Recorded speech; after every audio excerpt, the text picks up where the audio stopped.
Well, there's not much going on here just now, so kind of run out of things to film at the moment, but I'll get back driving the lorry tomorrow. So I have a few new tools. I've showed you this one before, I think. This is the 200mm thing. You get metric, imperial and fractions. The fractions I find very handy actually, because it's like a shaft's 3/4, it'll say it's 3/4. So that's that. I think I've shown you that. And this is my VEVOR, VEVOR. I might have shown you this already anyway, but I set micrometers and actually checked them with that, and they've got standards which are near enough. I mean, if you wanted to be super accurate, they're not quite right, but it's like tenths out. So you've got 3 to 4, 0 to 1, 2 to 3 and 1 to 2. And they've got vernier scales on them as well, so it's quite good. I've got an old one as well somewhere. I don't know what it is. So, and this is imperial, of course, so they give you divisions in millimeters. Okay, that's VEVOR for you, but they are cheap. I mean, that was 39 quid, I think. And this is my latest purchase, which I'm just opening for the first time. Magnetic base and new dial indicator. It's supposed to, I can't remember what the, blimey, that thing's solid. I'll just put it down over here for a minute. I can't remember what the pull in the magnet is, but it's quite a lot. Let's see what it says here. It says English, Spanish and French. Adjustment bolt. I was thinking the old Starrett one was getting a bit long in the tooth. So I thought, well, I'll have a go at a digital one because you can do metric and imperial on it. Can't remember. There's a pull figure for the magnet. It needs 30mm. Needs 30mm of steel bullets, but I mean that was a ton. That's a good solid weight, that thing. Coming with a nice, nicely oiled. Let's move it back in case.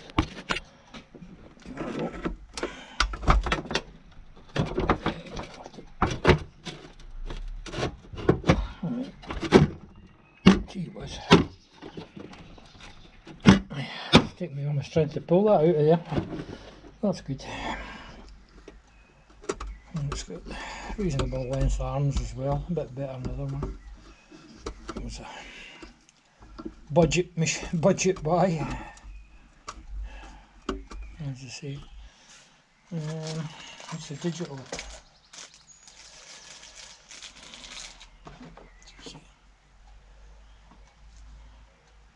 Not sure what that's for.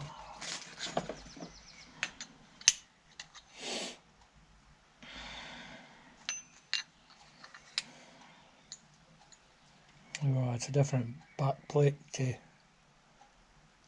must be for mounting it on something different, so I'm not going interfering with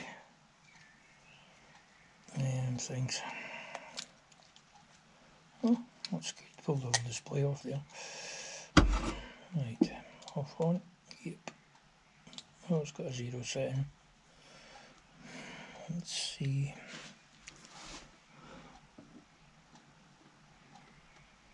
That must be in millimeters. Yep, inch. It's got hundreds. Where's that flashing? Usually it means the battery's flat if it's flashing.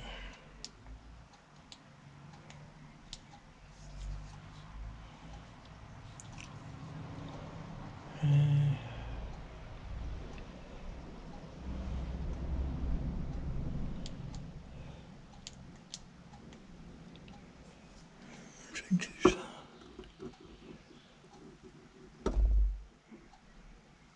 Well, that should be a bit of fun with that.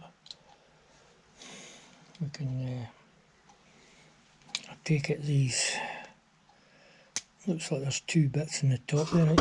Probably with the batteries on. I was in two minds whether to get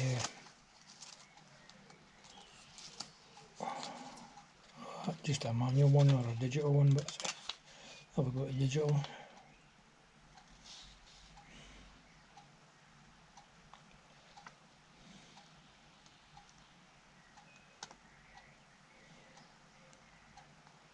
Remove battery compartment lid and replace with SR44 battery with positive side facing up. I'll tell you where the battery bit is. Hang on. 9. Battery compartment. Yeah, that's the batteries in there. I got this for Amazon actually as I was editing this for the manufacturer. Asked them about the blinking new battery as I thought. Didn't know if I'd give me one though. Not sure how you get into it.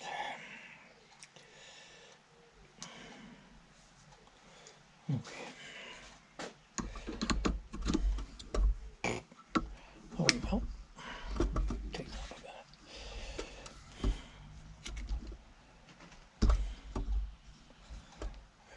Let's try to work out. Better turning that round that way, I think.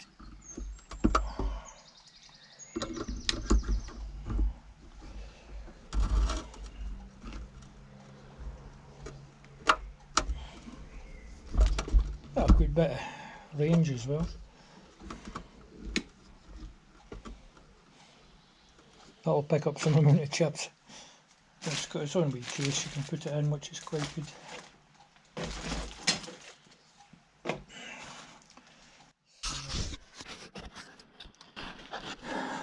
Probably the batteries are flat. Let's see what it does this time. I can actually see it. There we go. Inches, millimetres. Switch it off, save the battery. Yeah, well, I'll have a play with it. I've been mucking about with this 3-jaw chuck. It was perfect until I took it off the back plate. Now I can't get it anywhere near. So I managed to get it back on here, but the thickness here is different all the way around. So what I think I was going to do, I put it in the 4-jaw chuck. I know you're not supposed to do that, but lots of people do it. And then I run a boring bar through the middle of it till I got it within about 2 thou, I think, something like that. 1.5, maybe 2 thou. So you'll probably say don't do this, but what I think I'm going to do is just chuck it up on this plate, and then I can move it about in the 4-jaw to get it bang on. And when I need the 4-jaw, I can just undo the jaws, rather than having to fight with these bolts every time and fight with it to be in the right place. I did try the jaws in different places and there was a difference. I think it was like 10 thou down to 5 maybe, something like that. So these are things I'll be using in the future. So that's my latest gadget. Just to figure out how it works now. It looks quite sturdy. I think that's an Amazon one, 49 quid, something like that, the gauge and the stand. I think the gauge alone's 43 or something if you buy it individually. So it's got, imagine the chips that thing's going to pick up. So that's one thing I wouldn't mind, is one of that magnetic wands that you can pick all the chips up with, and then you just slide it and it pulls the chips off. Could probably make one, but we'll see. Anyway, I'm away to tidy up, put the tractor and the Polaris away. That's the new lawnmower, the Honda. You've seen it in an earlier video. As you can see, I haven't tidied the lathe up lately. That's me messing about with that 3-jaw, so I'll get around to it. I'll give it a spray with WD-40 every now and again just to stop any corrosion or surface rust. So it's still running fine, thankfully. It's a bit of a solid thing anyway. It's better now, it's got a concrete base, which was done last year. So this is just a filler episode. I'm not sure if I'm still going to be doing Wednesday videos because I'm less time. That's another thing I want to do, is I want to connect that onto the grave digger, because it's got a more powerful hydraulic pump instead of onto the tractor, because the pressure release valve lets go at 2000 psi on it, but I don't think it's doing it at 2000, I think it's doing it at less. Oh, and I fitted the bonnet. That's something I will be doing, is trying to make a bonnet hinge, you know, the proper bonnet hinge, not just any bonnet hinge. The new radiator was this bonnet was actually had a bit in the middle when I got it, and it had been on a 6-cylinder, so I put it back, so it may not be the exact length, but the new radiator is higher than the original, so I got fed up with it and cut a hole in it so I could put the bonnet on. It's actually easier. I was toying with the idea of putting the roll bar on the loader brackets here, but I don't think it would protect you, because if you think if this is your pivot point here, the mudguards would be the back pivot point. So I think I'll end up putting it back where it was, and got the hydraulics to strip down and get rid of this. Needs stripped apart, new seals and that put in, and the steering to come off and get a new seal in it, and it's still leaking at that gasket, so when you're running the digger it's going quite fast in the gearbox, so it's chucking it out of there. But I've got that we used to call it hermetite gasket seal stuff, so I can put in. Oh, there's another job I need to do. Never ending. You think it's a 5-minute job. So I've got a flow here, so I've got two of them. There's one round there and one round there. I've got the original nut to go back in there, and then I could put the return in there, flow out there, return out there, and that would go to that other spool valve. But whether it work or no, I'm not sure. Well, it's one way to find out, of course, but then again, you need a bit of time to do that. So this is going to be a quick chat, shall we say. Plenty of jobs to do, it's just no time to do it. I mean, this mudguard needs to come off and get sorted. The brakes on that side for some reason don't stay tight. This side does, that side doesn't. I don't know why. I think I'm just going to take these off. And that plate at the far side, the bolts, the thread was gone on them years ago, but I probably didn't have the know-how of how to sort it, so with the digger on it's moving them around quite a bit. So that's another job I need to do. Little digger's working fine. I've been using it for odd jobs. It's there when you need it. But it's tearing this hoses to bits. It keeps catching on there. Not sure what I'm going to do there. Maybe just get a longer hose or something. I've got a couple of elbows and I think they're the right fitting for that, so maybe just stick it in an elbow. Nope, look, here's a stone. You collect all kinds of junk in here. But that's like, speaking of Vivor, they came for Vivor and they seem to be okay. I haven't had any problems with them yet. And I have bought a 2 as well. Thought I might use it for maybe a blade or something, you know, like the little diggers have a wee pushing blade. We'll see. But certainly a lot better since I did the Jaguar, put in the Jaguar drive shaft that I made.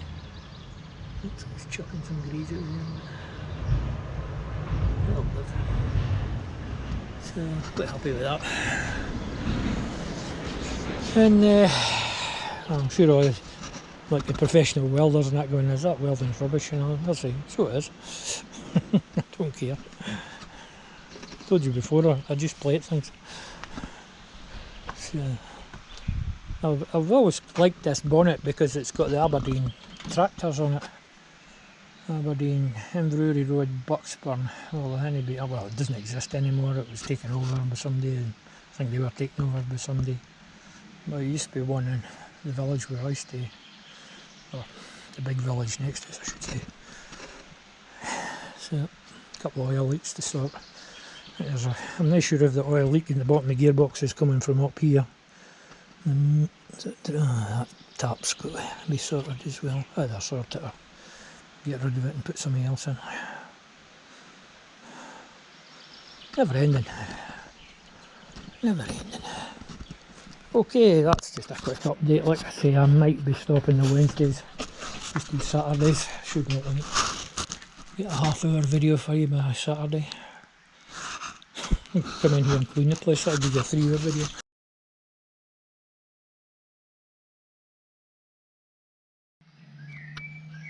Just trying to indicate with this new gauge. It's going to take a wee bit of getting used to, apart from it's flashing, which is annoying. 10, it's plus 10. Right, go there. Find the high. 11, 9, 8. The biggest problem is where to put use.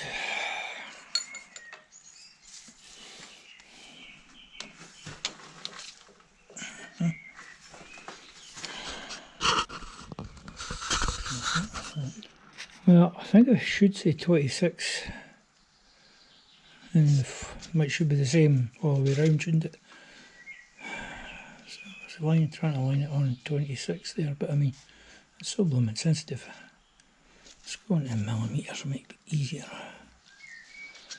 Right, 57 mil. 46 mil, so that's 10. It's minus. That plus that way. Yes. So that's wanting that way a little bit.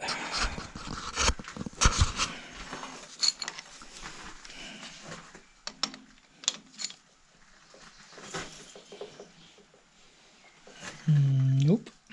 It's wanting this way a little bit.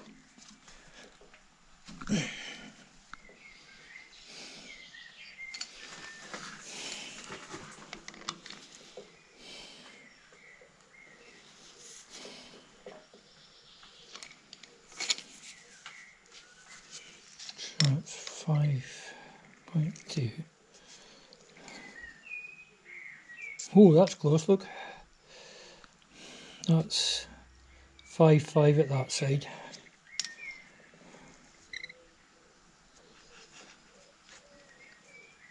That's 6.1. I'm not sure which side we need to tighten up. 6.2.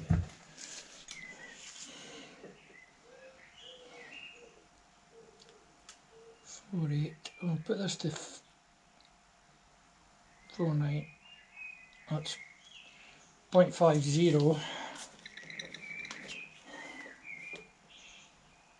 And that's 0.59. So if we tighten this side, 6.1.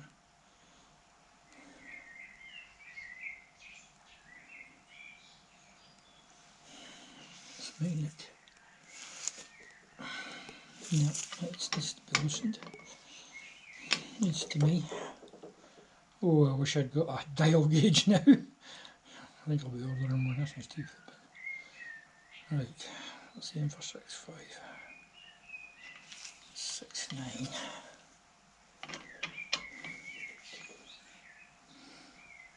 Let's put some tight forces. Right, that's 5.6 there. The opposite side. I'm not going to believe this. It's 5.6.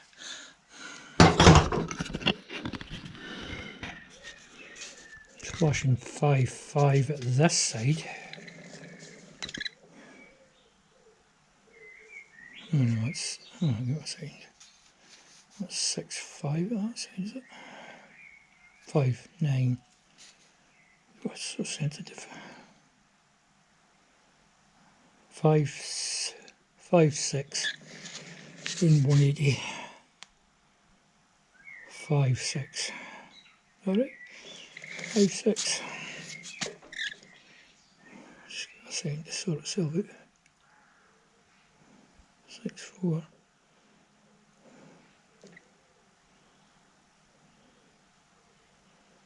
465. So we tighten and push it that way, that'll bring that down, I think.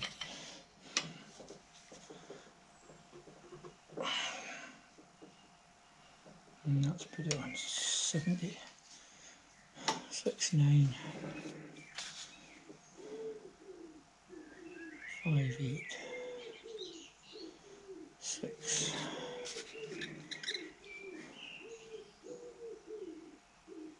Yeah, that's made it worse.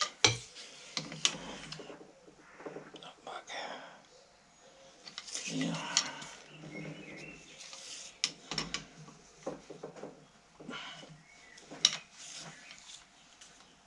37.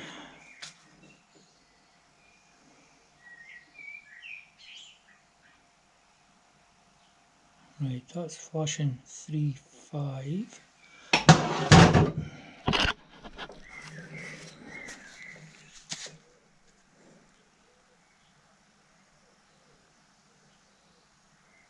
Three, 1.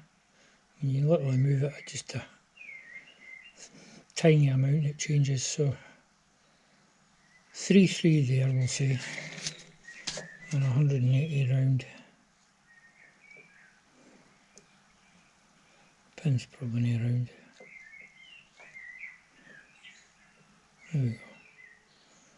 3.3 there as well.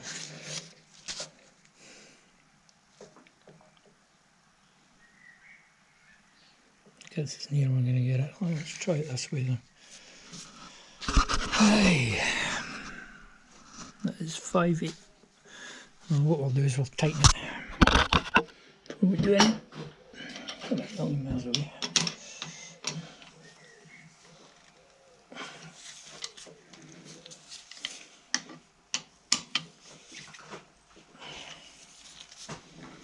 Right, see that. 5.2. Spin it around. So that's feeding 4.5, 4.3 that side.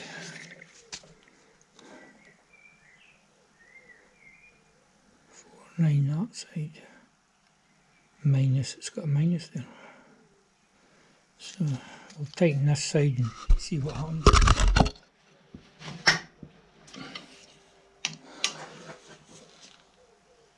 Let's put it a bit.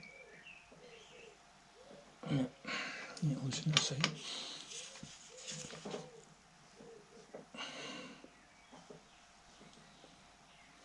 Right, that's 4.9.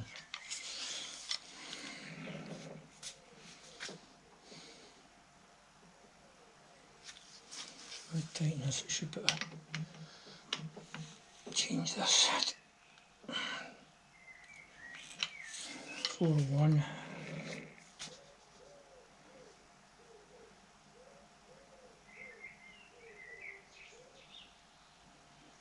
4.7 there.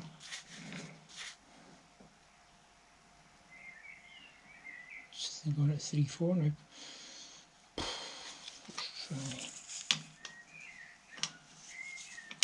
Why would you make something get annoyed you by flashing all the time? Right, 4.6 there.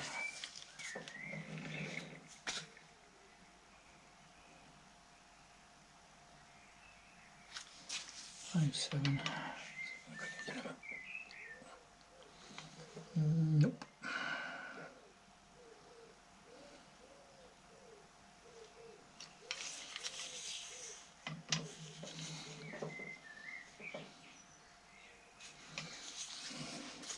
Here.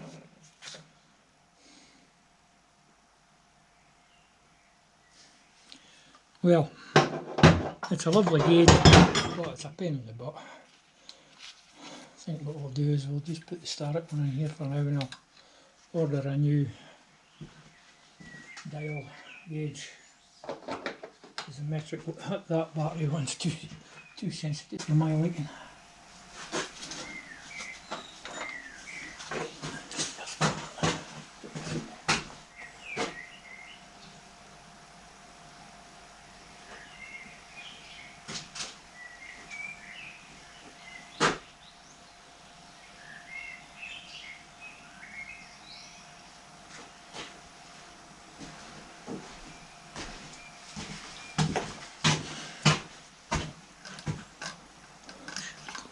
think.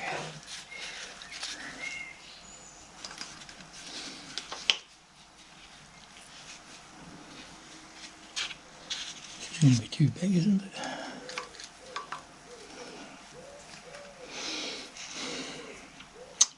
Well, that's actually too big to go in there.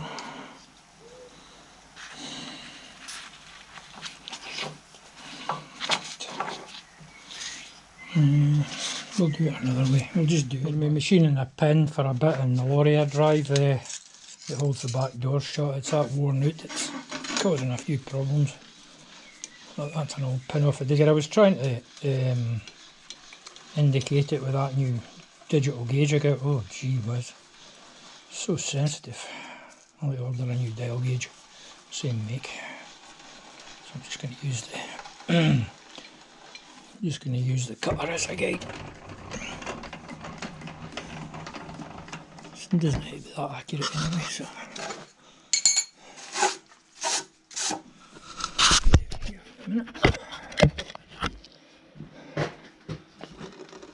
Well, it must be somewhere near.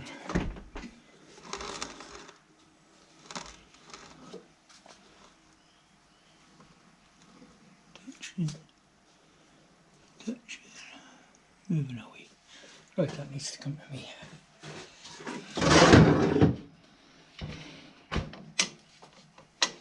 Plus I'm not sure if this pin's actually round, so that could be throwing a spanner in the works sort of thing.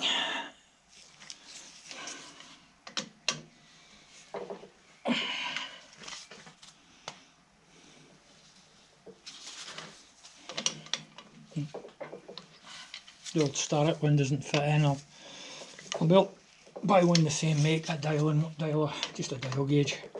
My brain can cope with it.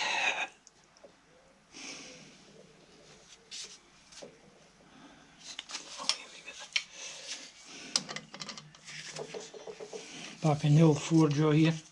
I will get the 3-jaw sorted. I've got a cunning plan.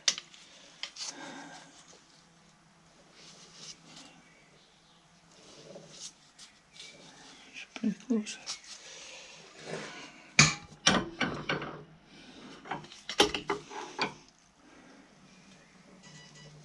Oh, that'll be my boss telling me I've got a job tomorrow now.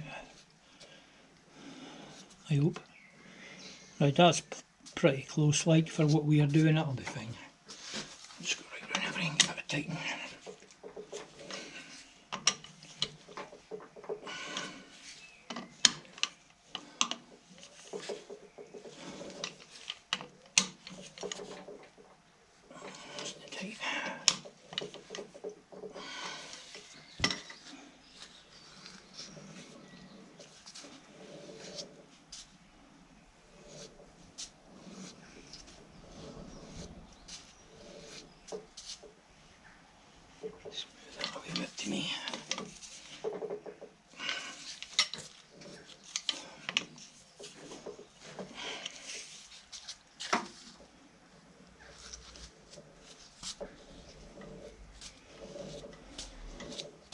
That's pretty good.